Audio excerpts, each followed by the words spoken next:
In this video I'm going to talk about a fantasy tabletop battle game that I've designed myself after playing an online fantasy game named SOVL. SOVL is free to play on Steam and allows you to build fantasy armies reminiscent of Warhammer. Units are displayed in a top-down view with symbols differentiating between unit types.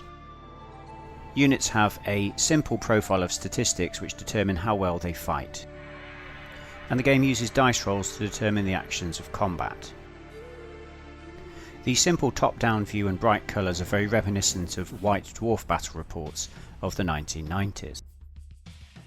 So if this is the kind of game that interests you, I would definitely recommend giving it a try. Now, although SOVL is excellent as a video game, the rule set, which is free to download, doesn't transpose as well into a tabletop game, in my opinion. So this got me thinking. I like a lot of the concepts in SOVL game. However, could I simplify the rule set even further to make a tabletop fantasy game that is easy to play and easy for children to pick up? As my recent experience of playing Warhammer the Old World have left a rather sour taste in my mouth, as I find the rule set to be too rules heavy and prone to misinterpretation by antagonistic opponents. So with this in mind, over the course of a few weeks I sat down and hashed out a basic rules set to allow me to play simple games with my Warhammer figures and teach my own children how to play. The following battle report will showcase these rules for you to see what you think. In this game system, each unit is assigned values from 6 characteristics, these being move, which determines how far the model can move in inches per turn, attack, which is how well the model strikes blows in combat and can be thought of as an equivalent of weapon skill, initiative and strength from Warhammer. Defense is how well the model is protected and can be thought of in terms of weapon skill, toughness and armor save from Warhammer. Health represents how much damage a model can take before it loses casualties, but for models with more than one health it also determines how many attacks the model can strike in combat. And so as larger models lose health, they also lose attacks. Morale represents how likely a unit is to stay and fight when the battle turns against them, and can be thought of as leadership from Warhammer. And finally, units have a cost which determines how many points you must spend to purchase them. Combat is very simple, with the attacking player rolling a number of dice equal to the number of attacks they can make, and using their attack characteristic compared to the defender's defense characteristic. The score needed to hit is shown on the universal table. And once successful hits have been determined, the defender gets to block these hits by comparing their defense to the attacker's attack characteristics and repeating the same process. When comparing this to Warhammer, the attacker's roll is a combination of them rolling to hit and rolling to wound, while the defender's roll is them rolling to save. This makes combat very quick and simple, but allows both players to actively participate. Here we can see some typical unit profiles for various fantasy races. A human has move 8, attack 3, defense 3, health 1 and morale 7 for 5 points. This is a standard human profile you may recognise from Warhammer. An orc, meanwhile, is slightly better in attack than a human, and therefore costs 1 point more. Meanwhile, a dwarf is slower but more sturdy than a human and has excellent morale, so costs 7 points. An elf is quicker, better at attacking, and has higher morale than a human, and therefore costs 8 points. A mounted knight has much higher movement, higher attack, higher defense, better health, and higher morale than a standard human. And for models such as cavalry that have more than 1 point of health, they pay for their stat increases as normal, but the health increase is a multiplier, which means the total cost is doubled. At the bottom we can see a troll which has higher movement, attack, defense, but lower morale than a human, and their cost is multiplied by 3. They also pay extra because they can regenerate. As you can see, the points cost system is very simple. You pay 1 point for each stat increase above the standard human profile and receive 1 point discount for every point it is below a human profile. Health is the multiplier. The equipment that a model carries will also increase its cost, and this is subject to the health multiplier. I've designed some army lists to represent the most common factions from Warhammer, which coincide with the model collection that I own. And for this game we're going to be showcasing humans against undead. The armies will be selected up to 1,000 points, which means we can select up to 2 characters, one of which must be the general. For this game, all the characters will have retinue units. The way that army selection works is that for each core unit you have in your army, you may choose up to 2 elite units or 1 elite unit and 1 specialist unit. We pick the human army first from the human army list, and we start with our characters and their retinues. The general will be a hero mounted on a horse armed with lance and shield, accompanied by 9 knights, similarly armed with lances and shields. We purchase them a full command of a standard, a musician and a champion. We then purchase a wizard and his accompanying retinue of 20 halberdiers, also with full command of standard, musician and a champion. For the purposes of army selection, the knights are an elite unit, whilst the halberdiers are a core unit. We then select 2 more core units, these being 10 crossbowmen with a marksman and 10 handgunners with a marksman and a musician. We then select a second elite unit, which is a unit of 5 pistoliers with a marksman. And finally, for our specialist unit, we pick a cannon. For the undead general, we pick an undead hero on foot, and his retinue is 29 skeletons with melee weapons and shields. The unit has a full command of standard, musician and champion. The second character is a necromancer on foot leading 39 zombies with full command. We pick 2 more core units, which are 2 units of 20 ghouls led by a champion. For elite units we pick a unit of 10 white cavalry with lancers and shields and full command, and also a skeleton chariot. Finally we pick a special choice, which is a skull catapult. So starting with the human army, we'll look at what troops we've picked.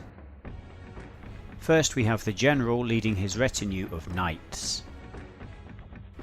Our general shall be Graf Vogeljäger, and he is a human hero mounted on a horse. This gives him a move of 16, attack 4, defend 4, 3 health and morale 9. His lance grants +1 to his attack value when he charges, and also the piercing rule when he charges.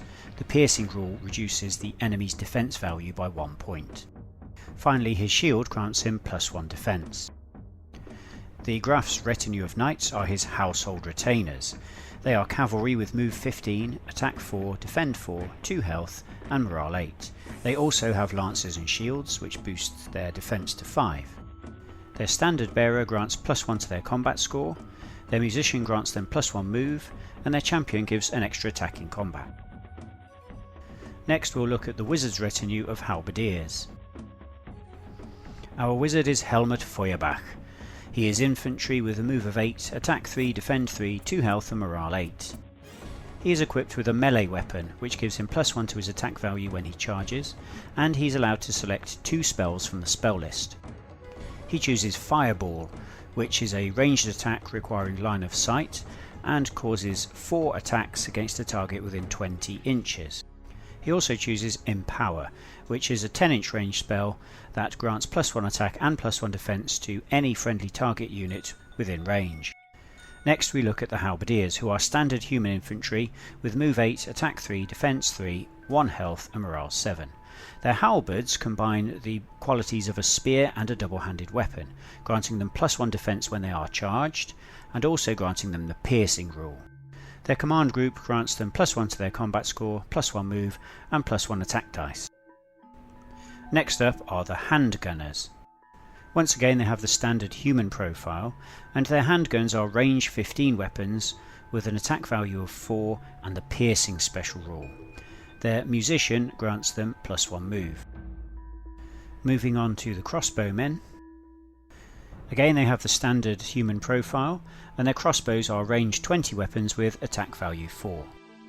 The pistoliers represent the fast cavalry choice of the army. They are cavalry with move 16, attack 3, defend 3, 2 health and morale 7. Their pistols are ranged weapons with attack value 4 at 10-inch range and the piercing special rule. And their swords are melee weapons which give them +1 attack when they charge. Finally, we have the cannon as our artillery piece. The cannon is an artillery piece with move 4, attack 1, defense 4, 3 health and morale 7. When it shoots, the cannon has a 40-inch range at attack 6 and the number of shots it rolls is equal to its health. This human army is a typical Warhammer Empire army. It features a lot of ranged attacks with a hard-hitting melee component. The 3 infantry units are our core units, the cavalry are our elite units and the artillery is our specialist unit. In total, the army comes to 1000 points. Next we look at the Undead Horde. Our Undead General is Skolmar, Captain of the Dead Host, and he leads a retinue of 29 skeletons. Skolmar is an undead hero on foot. As infantry he has move 8 and attack 4, defense 4 and 3 health. Because he has the unstable rule, he has no morale value and will automatically pass any morale tests he is called upon to make. His melee weapon gives him +1 attack when he charges, and his shield gives him +1 defense. His skeleton retinue are infantry with move 8, attack 3, defense 2, health 1 and no morale as they are unstable. They also have melee weapons and shields and full command, giving them +1 to their combat score, +1 move and +1 attack in combat. Our second character is the necromancer Handrich the Scrofulous, now missing an eye after his last encounter with the Graph. He leads a unit of zombies.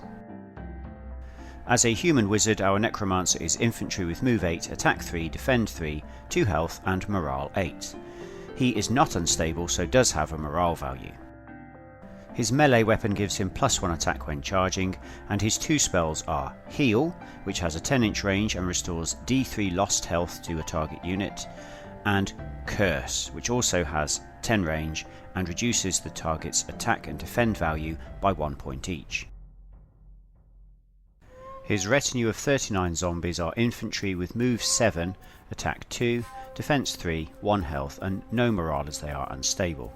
They have melee weapons only, giving them +1 attack when they charge, and full command of standard, giving +1 combat score, musician giving +1 move, and a champion giving +1 attack dice in combat. We also have 2 units of 20 ghouls, each led by a champion. Ghouls are infantry with move 8, attack 3, defend 3, 1 health and 5 morale. They're armed with 2 melee weapons which give them +1 attack in combat. Because they are alive, ghouls are not unstable. Next is a unit of 10 white cavalry. They have move 15, attack 3, defense 4, 2 health and no morale as they are unstable. They are armed with lances which give them +1 attack value and the piercing rule when they charge, and shields which give them +1 defense. They have a full command of standard, granting +1 to their combat score, musician granting +1 move, and a champion which adds +1 attack in combat. There is a single skeleton chariot. This has move 16, attack 4, defend 4, 4 health and no morale as it is unstable. The crew are armed with spears which grant them +1 attack when charging, and 2 bows which have a 20-inch range and attack 3. The impact rule for the chariot grants it +1 attack dice when it charges. Lastly, there is a skeleton catapult artillery piece armed with screaming skull ammunition. As artillery, it has move 4, attack 1, defense 4, 3 health and no morale as it is unstable. It has a range of 30 with attack 5, the piercing rule, the ignore cover rule, and fires a number of shots equal to its current health. The screaming skull ammunition reduces the enemy morale by 1 point for any morale tests inflicted. So this force represents an old school undead army, with the infantry choices being the core units, the cavalry and chariots being the elite units, and the artillery the specialist unit. Total army cost is 1000 points.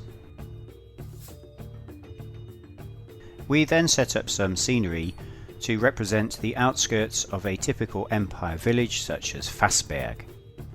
Different scenery pieces are discussed before the game and allocated a height value, whether or not they are difficult ground, and whether or not they provide cover. There are 2 hills which are designated as height 2. You cannot see through a hill, but you can draw line of sight onto and off of a hill. Any model positioned on top of the hill adds the height of the hill to its own height.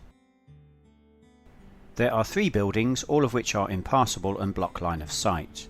The shack is height 1, the houses are height 2, and the tower is height 3. There are 2 ponds which count as difficult ground but don't block line of sight. There are 3 walls which count as obstacles. Obstacles provide cover to infantry sheltered behind them. Units wishing to cross an obstacle suffer -1 to their move, but obstacles don't block line of sight. They are, however, impassable to chariots. There are also 3 woods which count as difficult ground and do block line of sight. They provide cover to units within them. The 2 smaller woods are designated as height 2 and the larger wood height 3. Woods are impassable to chariots. With the scenery laid out, we now pick a scenario to play. For this game we will be playing the capture scenario, so we place an objective in the middle of the board. This objective just happens to be the Graf's paramour. The objective can be picked up by any non-flying unit which moves into contact with it, and moved around the board in subsequent turns as part of the unit. If a unit with the objective is defeated in combat, then the victors gain control of the objective. The game lasts for 6 turns, and whichever side has control of the objective at the end of the game is the winner. As the Undead have the most units, they begin deployment first, with a unit of ghouls. They deploy with their flanks secured by the pond and the woods, and their intention is to march straight forward into the village. Death to the living. The Empire respond and place a unit of crossbows behind the walls of Fassberg itself. From here, the crossbows have a good line of sight across the centre of the battlefield whilst relying on the cover of the walls. Next, the Undead place a second unit of ghouls out on their right flank. From here, the ghouls can try and outflank the Empire troops in the village, or act as the mobile reserve. You should have left when you had the chance. The Empire now place Helmut Feuerbach and his retinue of halberdiers alongside the crossbows. Stand firm, men! That which is dead may still burn! From here, the halberdiers can march forward to confront any threat coming for the village. The Undead next deploy their chariot on their left flank. This is deployed ready to gallop forwards and carry off the damsel in distress. Protect your flanks! Undead horse and chariot approach! The Empire respond by deploying their cannon on the hill, giving it a clear view over the battlefield. Enemy sighted! Next, the Undead deploy their skull catapult behind the pond. This gives the skull catapult some protection from enemy charges, whilst permitting a clear line of sight to the village. The Empire next deploy their pistolier unit in the village. With their swift movement, these mounted troops should be able to rescue the damsel in distress before the Undead can capture her. The Undead now deploy Skolmar and his retinue of skeleton warriors. These troops will form a solid reserve to plug any gaps in the line.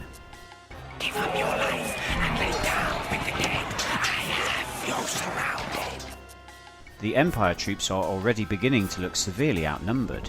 How can they hold off the hordes of Undead? With their musician playing out a marching rhythm, a unit of handgunners now deploy behind the halberdiers. Their role will be to soften up the enemy's hardest targets before battle is joined. Aye, sir. A horde of zombies now deploys next to the Undead chariot. This is the retinue of the necromancer Handrich the Scrofulous. You will surrender Countess Isabella von Leibowitz to me. And the Empire respond by deploying their final unit, Graf Vogeljäger and his retinue of mounted knights. I'll not allow the Countess to come to harm. I gave her my personal word on that. The Undead then deploy their final unit on their left flank, which are the White Cavalry. These ancient terrors are the hammer unit in the army and should be able to see off any Empire troops sent against them. Both sides have completed deployment, and because the Empire finished deploying first, they can choose whether to go first or second. They choose to go second. The objective for this game is equidistant from both armies. In this case, the Countess von Leibowitz.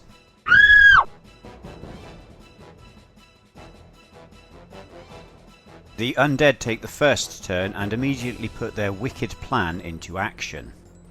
The Undead chariot moves first. It has a move of 16, so travels 3 inches forward and then pivots at the cost of -1 move.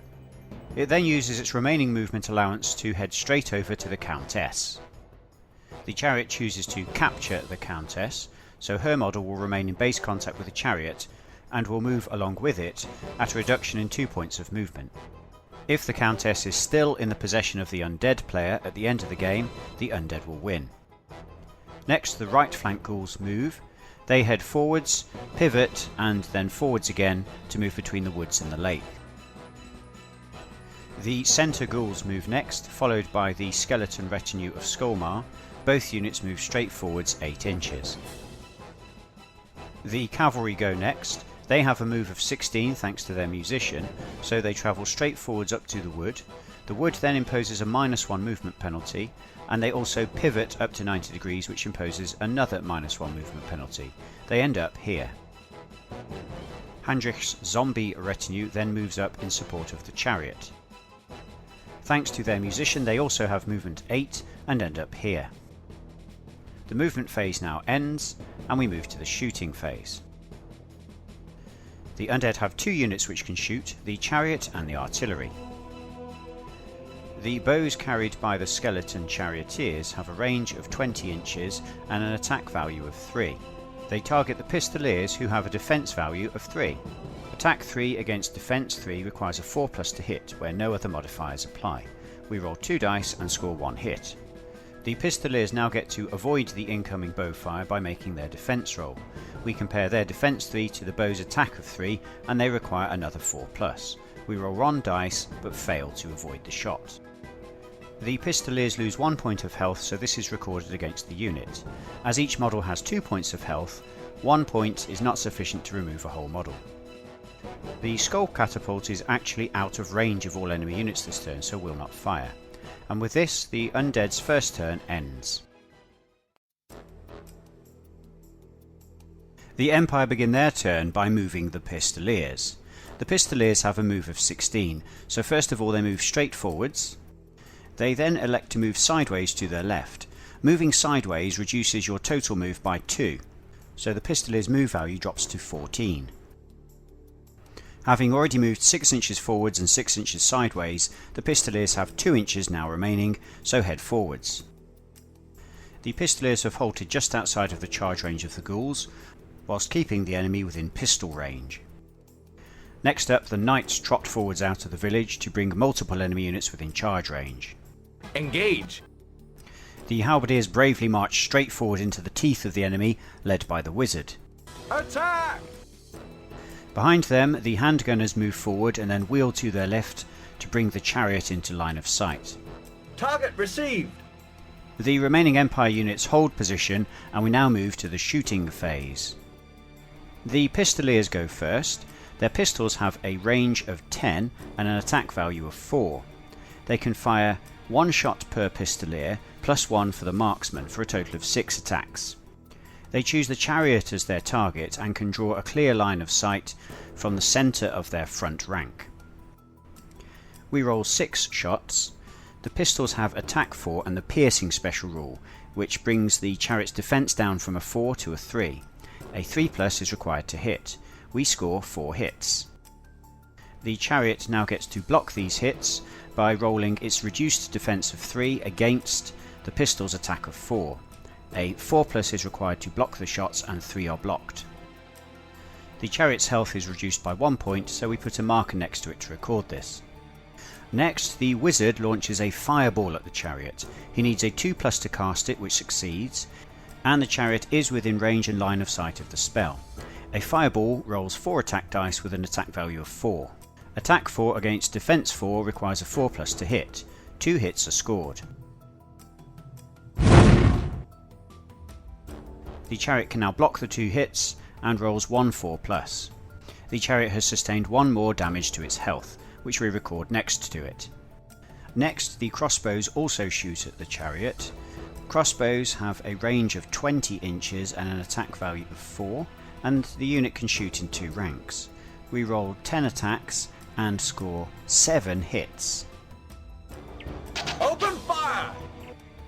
The chariot manages to block 4 of the 7 hits but sustains 3 more damage to its health. This is sufficient to remove it as a casualty. With the chariot destroyed, the Countess is released, although she lands precariously close right in front of Handrich the Scrofulous. The cannon now takes aim at the undead cavalry emerging from the wood. The cannon has a range of 40 inches and it rolls 3 attack dice as it has 3 health. Its attack value is 6, and it has the piercing special rule. Meanwhile, the cavalry have a defense of 5 thanks to their shields, and also gain another point of defense thanks to the wood. The cavalry's defense counts as 6 but is then reduced to a 5 due to the piercing rule. 3 shots are made and 2 hits scored. The cavalry roll to save the 2 hits, needing a 4+, and succeed once. Next, the handgunners take aim and target the cavalry as well. They can draw line of sight as cavalry are height 2 and the intervening infantry are only height 1. The handguns have a range of 15 and have an attack value of 4. We measure line of sight from the leader and we can make 10 attacks +1 for the marksman. The cavalry still claim cover from the wood, so their defense is 6 against the handguns' attack of 4. However, handguns are piercing, so the cavalry's defense goes back down to 5. We make 11 shots at attack 4 versus defense 5, needing 4+ to hit. We get 6 hits. The cavalry now roll to block these hits by comparing their defense of 5 against the attack value of 4. They roll 6 dice requiring 3s to save, and save 3 hits. The undead cavalry have now sustained 4 damage, which is sufficient to remove 2 whole models. With no units in close combat, the turn now comes to a close. Both sides have now taken their first turns, and the devastating firepower of the Empire army have given them the initial advantage. How will the undead respond? The undead movement phase begins with the white cavalry launching a charge straight at the halberdiers. Charge! The unit leader can see the halberdiers, and the whites have sufficient move distance to reach their target. The charging unit lines up in base-to-base contact with the target, bringing as many models into contact as possible. Next, the necromancer and his zombie retinue shuffle forward and grab the Countess, before retreating back from where they came. On the undead right, the ghouls continue their flanking manoeuvre and march straight towards the village. In the centre, another unit of ghouls break to their left and provide cover for the retreating zombies. Finally, the skeleton retinue moves forward towards the pistoliers. Once all undead units have moved, the battlefield looks like this. Skolmar begins to taunt the Empire troops, confident of his overwhelming odds. You'll die in the graveyard! In the shooting phase, Handrich the Scrofulous begins by casting a heal spell on his undead minions. He needs to roll a 2+ to cast the spell, and succeeds. The spell restores D3 health to the unit, and we roll a 2. 1 fallen white is resurrected. Next, the undead skull catapult picks a target. Although the catapult only has height 1, it can draw line of sight to enemy cavalry units who are height 2, over the heads of intervening infantry. The catapult has 30-inch range and an attack value of 5. It rolls 3 attack dice as it has 3 health. The catapult decides to target the pistoliers, which it can see over the heads of the intervening skeletons. The pistoliers can claim cover for the intervening skeletons, which increases their defense from 3 to 4. However, the catapult has the ignore cover special rule and also the piercing special rule, which unfortunately reduces the pistoliers' defense down to a 2. We roll 3 dice, needing 2s to hit. We score 3 hits. The pistoliers now try to avoid these shots by rolling 5+ to save. They fail to save any hits.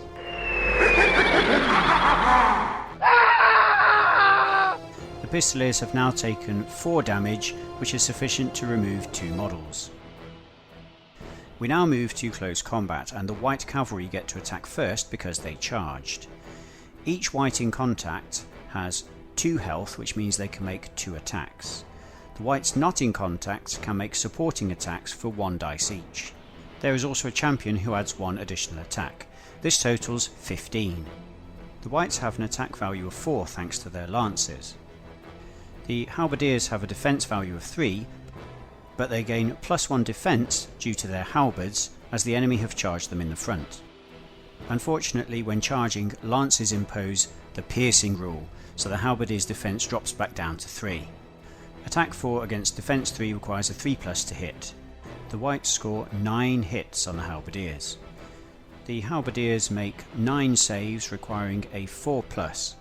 They save 4 hits and sustain 5 damage. We remove 5 halberdier models before the unit gets to fight back, because the whites charged them. The halberdiers now fight back. They have 4 halberdiers in contact plus the wizard, and 5 halberdiers supporting.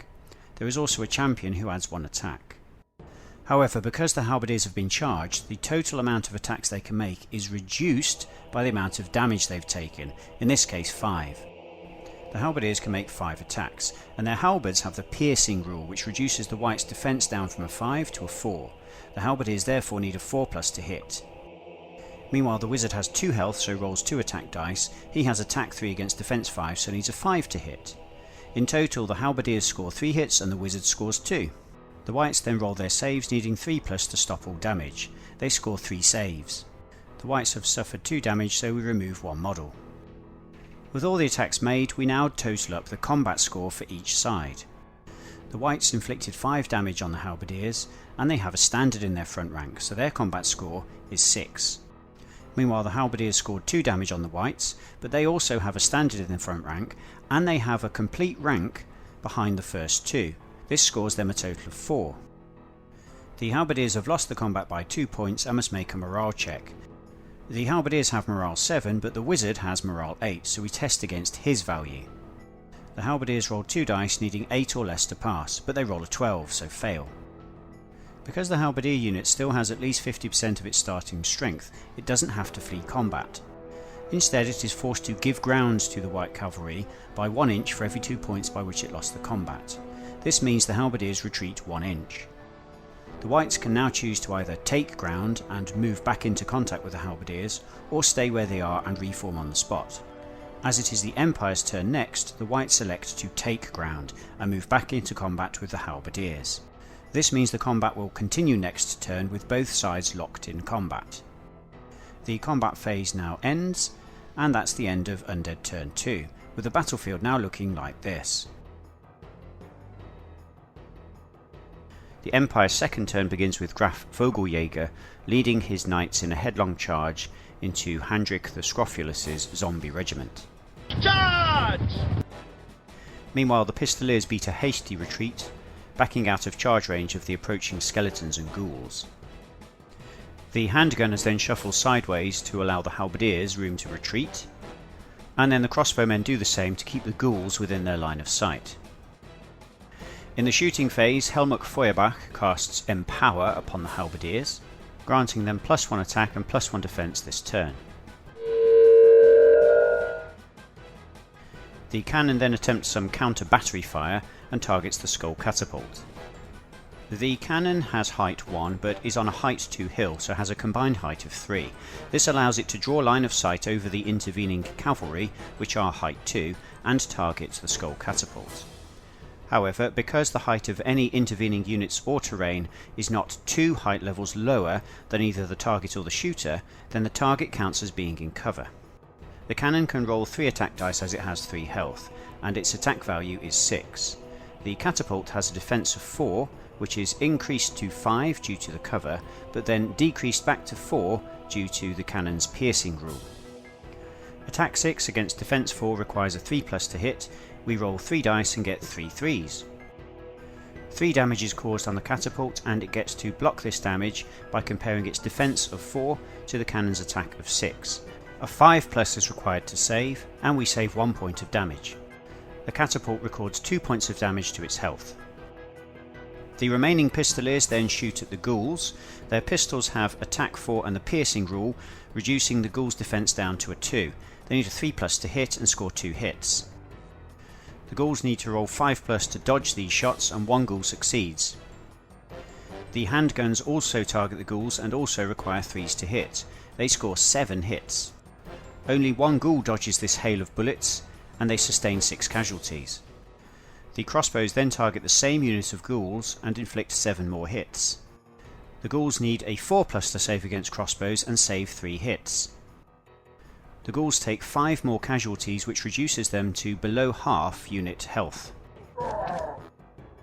A unit which is reduced to less than half its starting health by missile fire must take a morale test. The ghouls have morale 5 but roll 7 on 2 dice, so fail.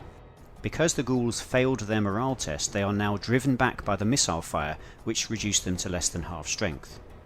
They are driven back a number of inches equal to the damage caused, in this case 5. The ghouls move directly away from the driving unit, which are the crossbowmen, and collide with the skeletons. The ghouls have only moved 3 out of their 5 inches when they collide with the skeletons, so the remaining 2 inches move is reduced from their movement value next turn. In the close combat phase, the halberdiers continue their struggle against the white cavalry. Because neither side charged, all attacks are worked out simultaneously. We roll the whites' attacks first. They can't use their lances as they didn't charge this turn, so their attack value is 3, against the halberdiers' defense value of 4 thanks to the empowerment spell. The whites can make 14 attacks and score 6 hits.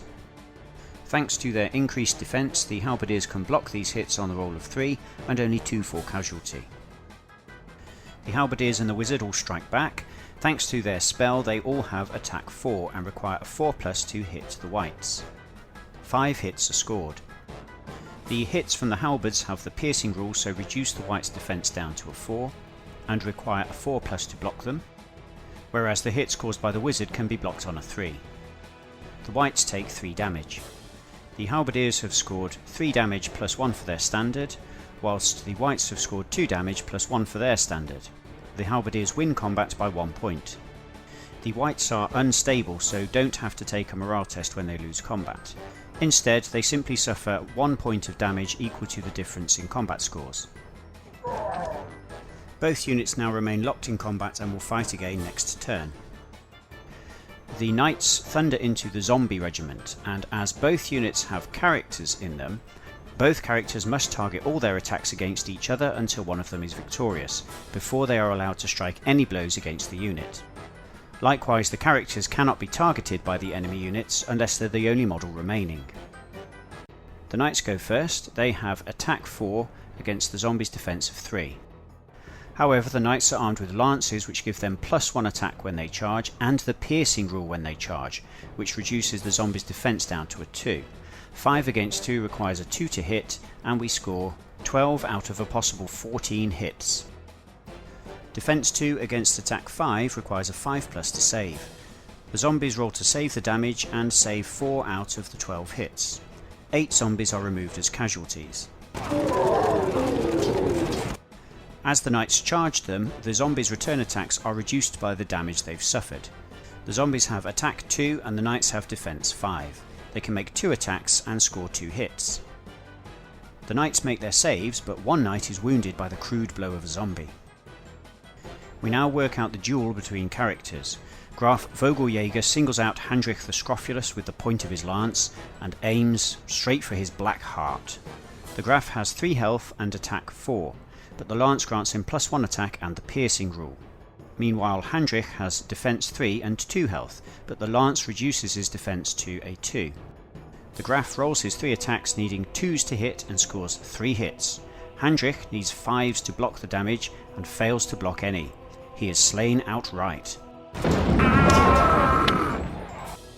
The knights have inflicted 10 damage upon their enemy and gain +1 to their combat score from their standard for a total of 11. The zombies score 1 point for the damage they inflicted on the knights and 1 more point for their standard.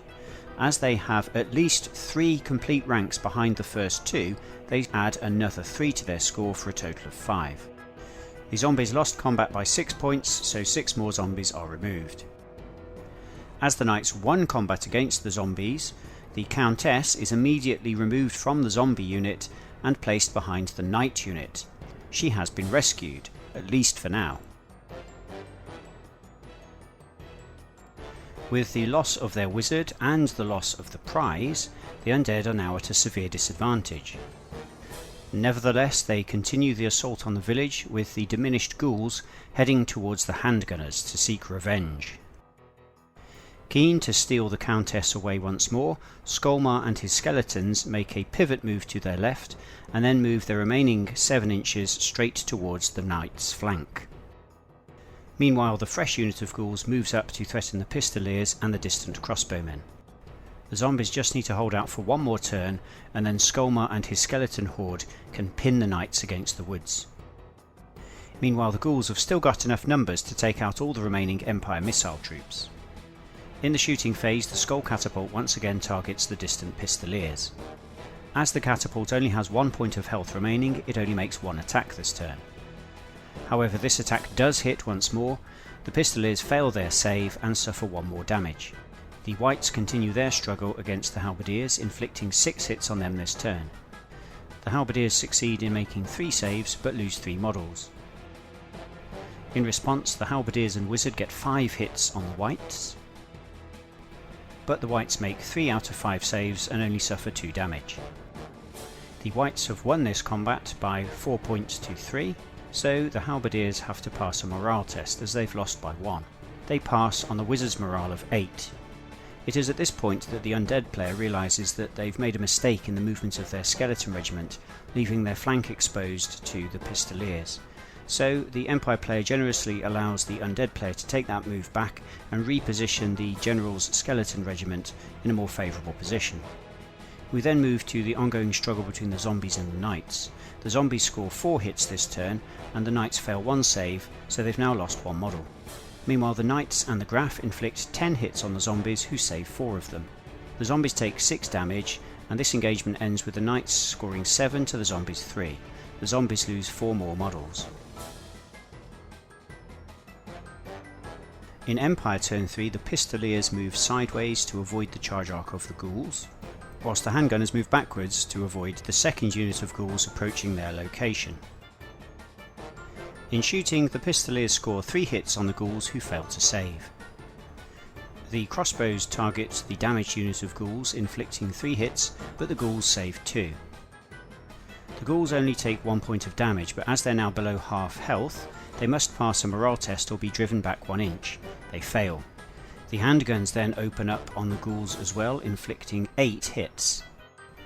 The ghouls only make 1 save and take 7 casualties, and this is enough to remove the entire unit. The cannon once more targets the Skull Catapult. It scores 3 hits, and the catapult fails its saves. It is also removed as a casualty. The Empire shooting has inflicted heavy casualties on the Undead this turn, but they still have numbers on their side. Helmut Feuerbach once more casts Empower upon the Halberdiers, and, duly buffed, they inflict 8 hits on the Whites. However, the Whites make 6 saves and only suffer 2 damage. The Whites strike back, inflicting 8 hits on the Halberdiers, and they succeed in making 4 saves. The Whites have won this combat 5 points to 3, but the Halberdiers succeed in their morale test and fight on. Meanwhile, in the clash between the zombies and the knights and the Graf inflict 12 hits on the zombies, but they only fail 4 saves. Meanwhile, the zombies get 2 hits on the knights, who fail 1 of those saves. The knights win the combat 5 points to 2, so the zombies lose 3 more models. Seizing the opportunity to steal away the Countess once more, Skolmar leads his skeleton retinue into a flank charge against the knights. Charge! We're under attack! Meanwhile, the ghouls, helping themselves to a portion of the remains of their predecessors, continue towards the village. In the Undead combat phase, the bloody clash between the White Cavalry and the Halberdiers continues. The Whites score 5 hits and the Halberdiers can save 2.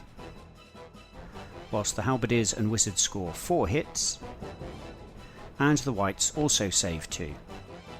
The Whites have won combat by a single point once again, and the Halberdiers have to pass a morale test. They roll against the Wizard's morale of 8 and fail. As they have failed a morale test, having been beaten in combat, and are now below half health, the unit must now flee.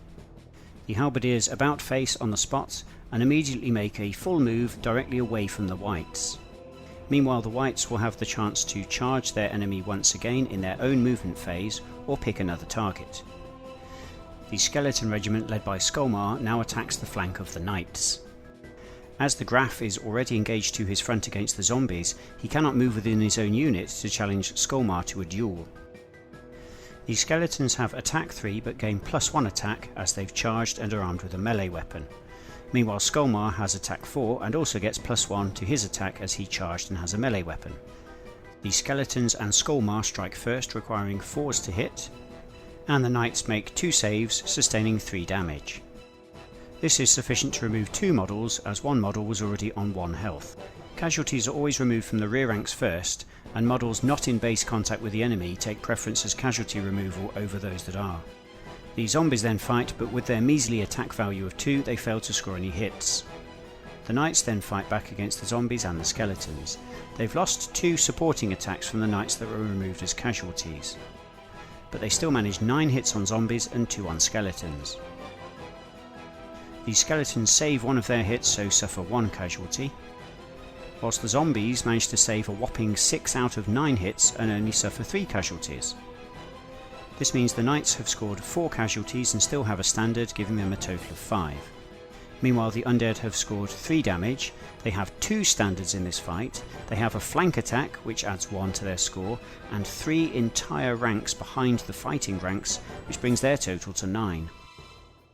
Having won the combat involving the prize, the Undead have once more captured the Countess. The Knights have lost combat and must take a morale test, which they pass on the Graf's morale of 9. With the Undead having won their 2 combat engagements and recaptured the Countess, what can the Empire do to stop them?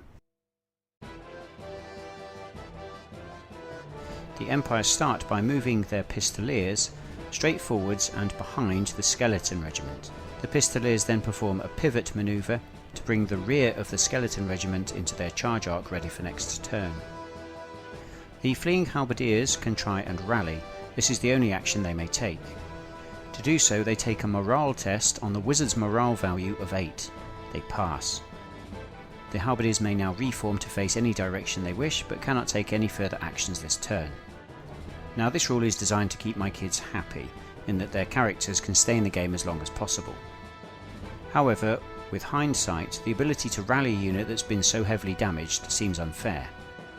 And upon revising the game rules, we decided that a unit that's reduced to less than a quarter of its starting health suffers a permanent -1 morale penalty and may not rally. Still, for this battle, the Wizard gets to fight on, and we shall see if his presence has any bearing on the battle to come. Next, the cannon takes aim at the White Cavalry in front of it. It has a clear shot to them now, as the intervening infantry are only height 1. The cannon scores 3 hits. However, the Whites make 2 saves and only suffer 1 damage. Next, the Wizard tries his luck by casting a fireball spell at the Whites. But once again, the Whites make their save and suffer no damage. The handgunners step forwards and unleash a hail of lead into the Whites, scoring 4 hits, but again the Whites save 2. Lastly, the crossbowmen take aim and unleash a hail of bolts, scoring 8 hits on the Whites. Open fire! Finally, the Whites fail 4 of their saves and are put down for good. Enemy destroyed! With the threat on their right flank now gone, the Empire only have to worry about the advancing ghouls. And returning the Countess to safety, of course. In the critical combat, the Knights and the Graf score 8 hits on zombies and 2 hits on skeletons.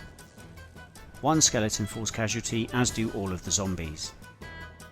1 zombie manages to strike a knight in return, but this is saved. Skolmar and the skeletons then inflict 9 hits on the knights, and they manage to save 6.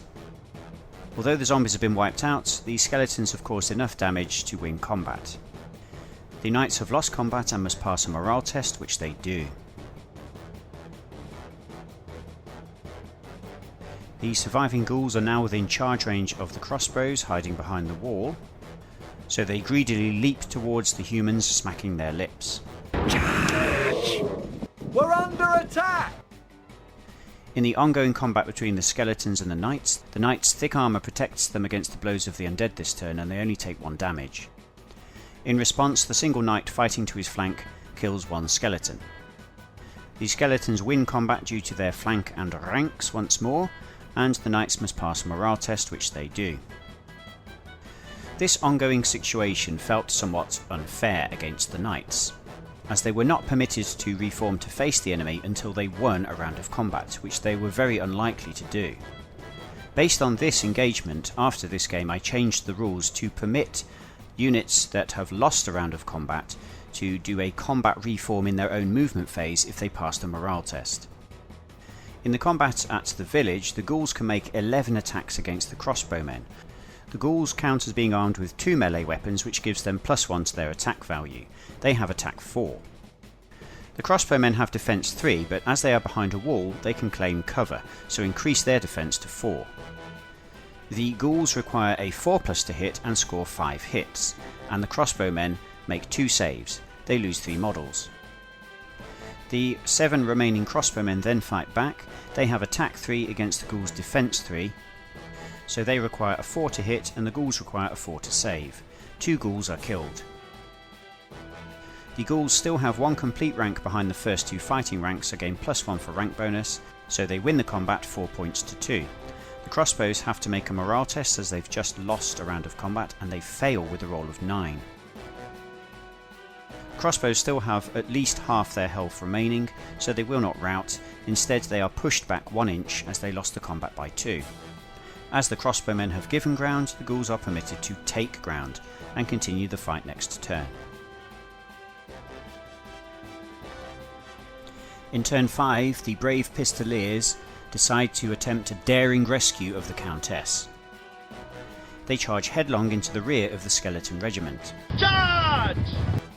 The handgunners want to rescue the beleaguered crossbowmen from the ghouls in the village, but they cannot get a charge arc. So leaving the crossbowmen to their fate, the handgunners instead march towards the combat against the skeletons. Meanwhile, the wizard and his surviving retinue move forwards towards the woods, and then pivot to their left to face the skeletons as well.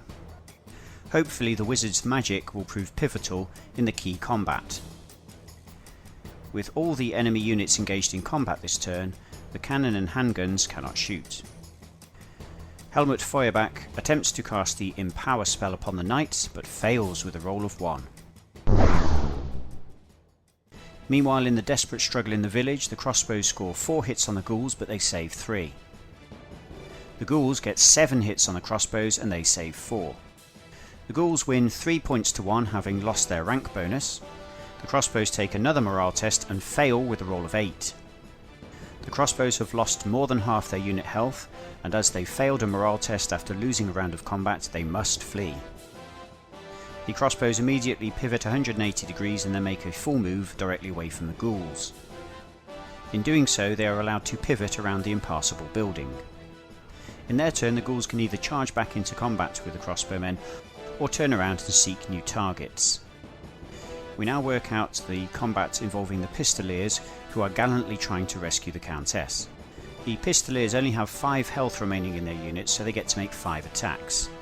They are armed with melee weapons, which gives them +1 to their attack value when they charge, so they have attack 4 against the skeleton's defense of 3. They need a 3+ to hit and score 4 hits. The skeletons need a 4 to save and save 1. One knight manages to kill another skeleton, whilst Skolmar and the skeletons land 4 hits on the knights, but the knights save 3.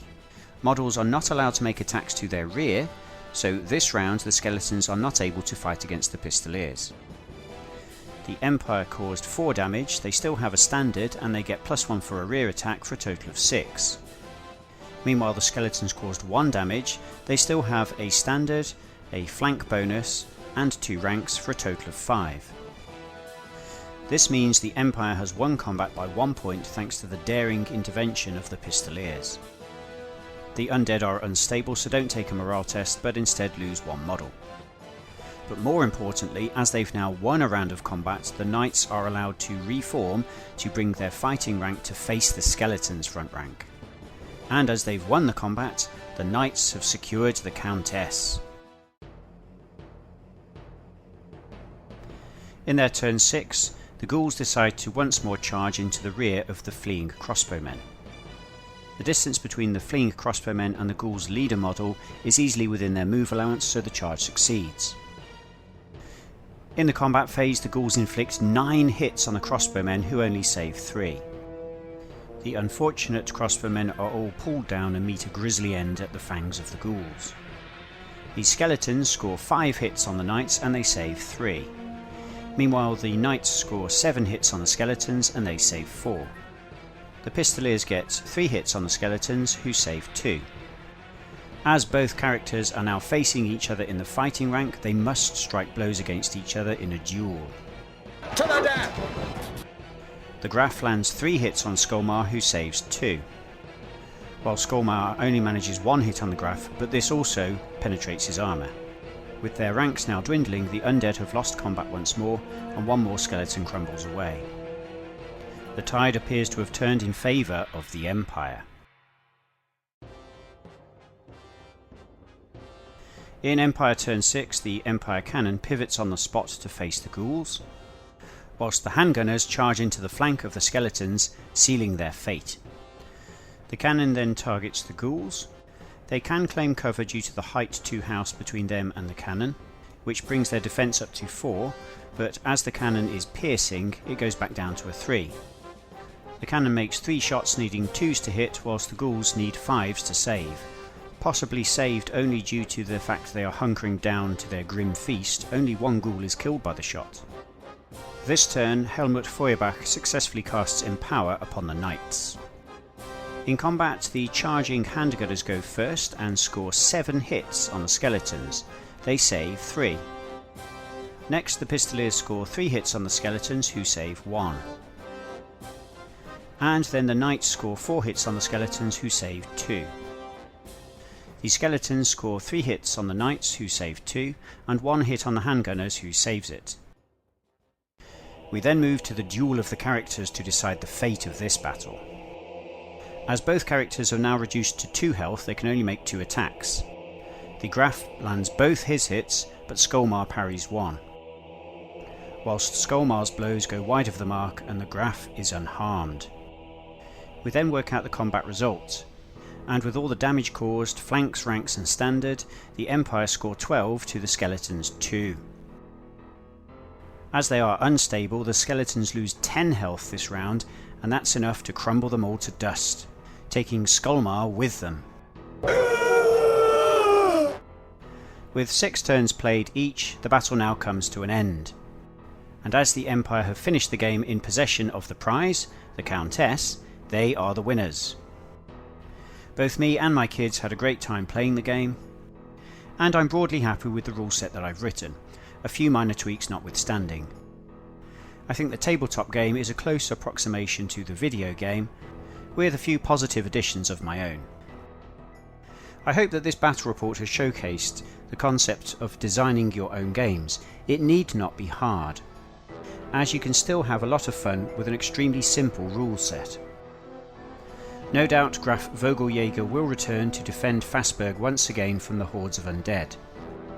But who knows which game system we'll be playing next time.